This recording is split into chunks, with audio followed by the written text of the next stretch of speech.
Hi friends, எல்லோரும் எப்படி இருக்கிறீங்க? இது சனிக்கிழமை காலையில் எடுத்த வீடியோ. நம்மளோட சேனல் கொஞ்சம் ப்ராப்ளம் ஆயிடுச்சு. என்ன ரீசன்னே தெரியல. ஃபஸ்ட்டு போட்ட வீடியோஸ் எல்லாமே பிளாக் ஆயிருச்சு. இப்போது ஃபஸ்ட்லேருந்து வீடியோ போட்டுட்ருக்கிறேன்.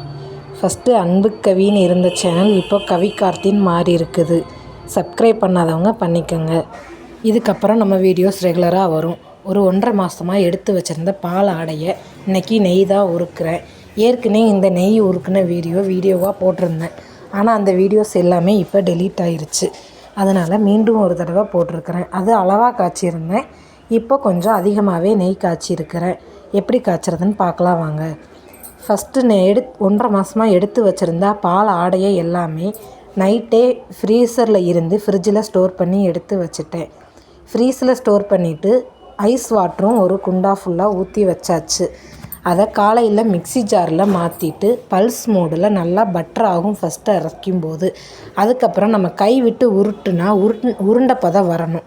அந்த அளவுக்கு ஐஸ் வாட்ரு ஊற்றி அரைக்க தான் பட்ரு மேலே தனியாகவும் ஐஸ் வாட்ரு கீழே இஞ்சியும் நல்லா உருகி வரும், திரண்டு வரும்.